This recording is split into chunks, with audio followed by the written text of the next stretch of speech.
are you really independent if half the things you do are informed by somebody else's culture? Are you really independent if you haven't even embraced and understood your own culture?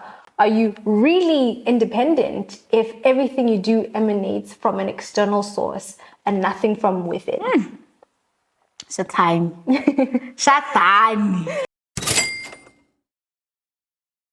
The names are Shathani, Somolekae. And I am Belle Seabo. As you can see, we're all changed up. And today we're discussing a very pertinent topic, which is... Are we really independent? Like when you look at where Africa is, as Africans, that we were colonized, other continents were colonized, America and Asia, but we're speaking about Africa today. As Africa, are we truly independent, being that it's Independence Day of Botswana? And before we interrogate that, the question is, what does being independent really mean?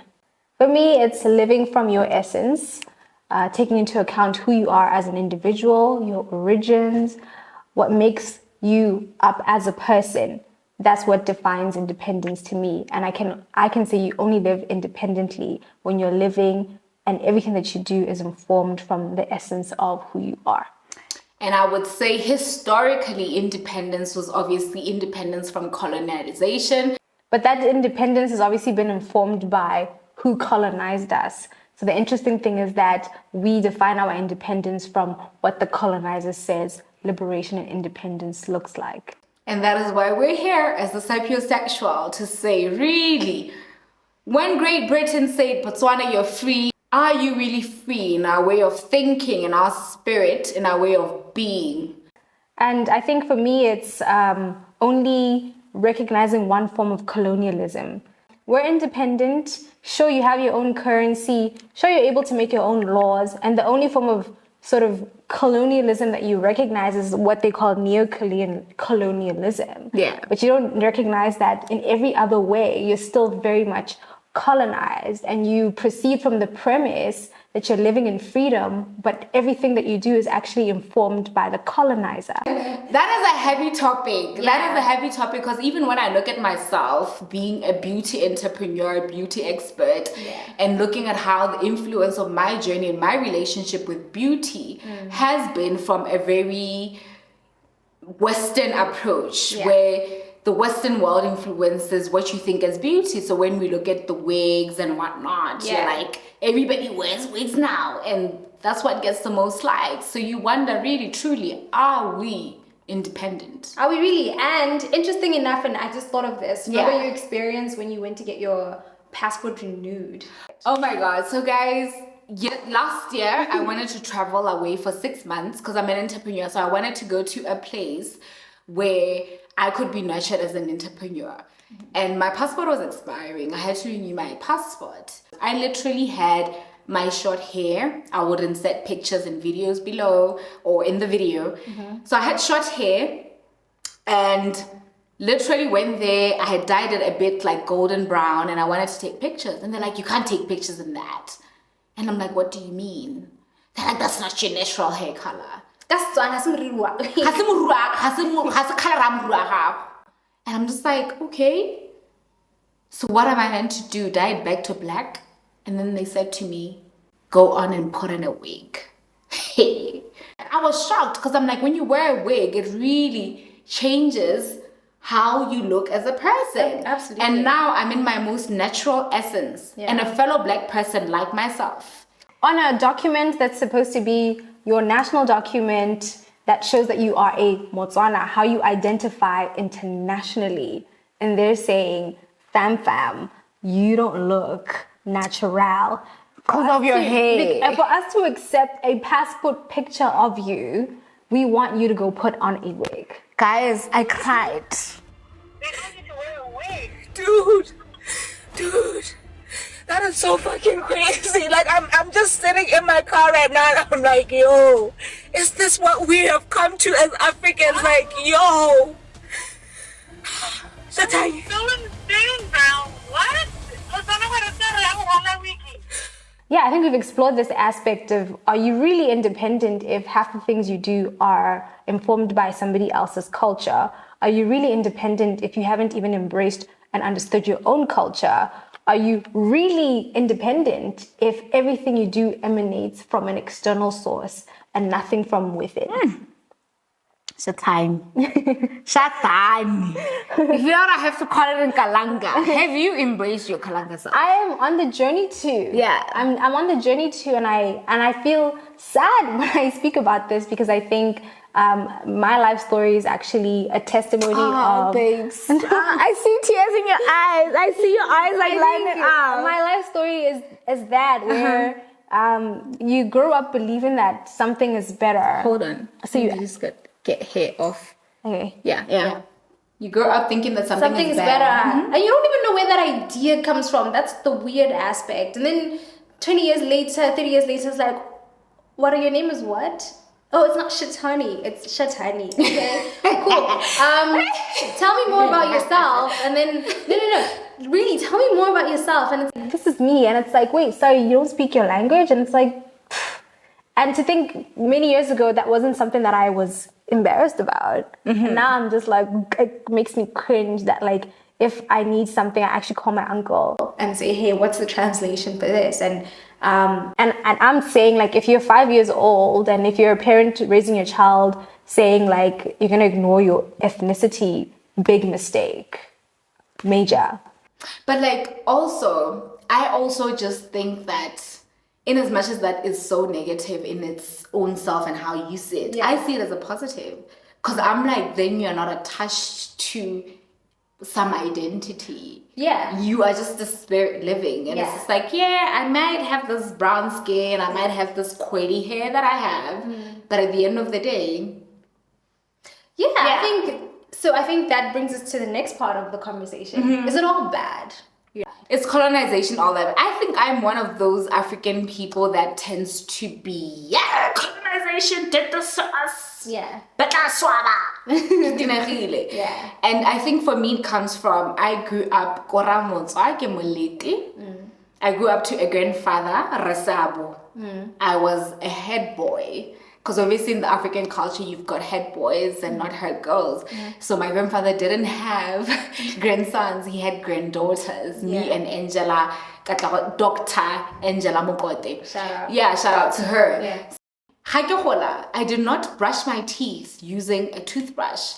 I used a stick that my grandmother gave me to brush my teeth. Yeah. And I remember in standard 1 going there and everybody was just like, why do you have a stick and everybody has a toothbrush? And then it's just like, there was so much anger built up in me because I'm just like, oh my God, like what is happening? I have to match up to this and have to run everybody's race.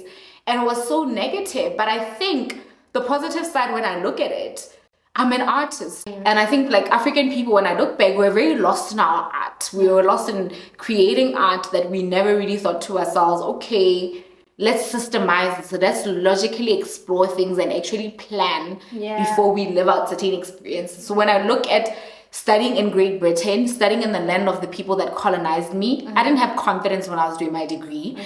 I felt like, oh my God, I'm in the master's land and I have to listen to the master. And I'm grateful to God that I've snapped out of that. And when I'm snapping out of that, I obviously resented them, but I'm like, what did I learn from the master? Yeah.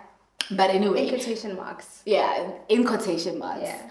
So, and I look at it and I'm like, systems. When I look at my beauty entrepreneurship now, my business, being able to make a mark came from learning the systems of the white man. Being able to do this production of the sapiosexual was being able to learn this is how the white man operates. When he says 7, he says 7. He has everything planned out by that time, and that is how we're sitting before you. So I think that is the big positive that I learned from my aspect. What did you learn? We all know that African culture is inherently oral in nature. So we basically, we rely on what was said by your grandfather, that was passed on to him by his great-grandfather, that was passed on to him by ancestors, so to speak. There's never really anything written. And I think one of the positives that I draw from Western culture is the ability to just sort of write things as documentation they happen and document things. And I think part of the reason why they've been able to actually indoctrinate their culture worldwide is because there is a written book. If you're talking about the Bible, talking about the Quran, and it's like, so Africans, what do you guys have? It's like, we have our culture And okay, so from when What is the culture? and it's like, well, my grandfather told me, it's who are you? So there's that problem where it's inherent, but like as it passes on without any documentation, it sort of loses its essence along the way. And I think one of the things we can draw from Western culture is the ability to document things so that it lasts over a period of time, and we have something more accurate in terms of where we come from, who we are, and what we're about. So I think that's something we can learn moving forward in terms of what we pass on as a legacy to the next generation. Write it down, put it in a book, document it, serious. And all we have is like maybe like photography books and stuff. But there isn't Botswana, heritage. there isn't a place where you can go and sort of ruminate over like Botswana's culture and how it has developed. If you go to South Africa though, there's like the Constitutional Court. There's so many museums documenting apartheid. It's so accurate. There's so much of it that they've just sort of documented, systemized that culture. So that even when a South African is born, they have that sense of, I'm South African, and I'm black, and like, don't come to my country, and you know, Julius Malema situations. And I think part of it is because of the way that they've documented their history. So would you then say that where Africa is at now, this energy that Africa feels, I feel like Africa is awakened, I feel like Africa is now taking the steps, but there's a stuck energy there. Yeah. Do you think they called it up on themselves? Do you think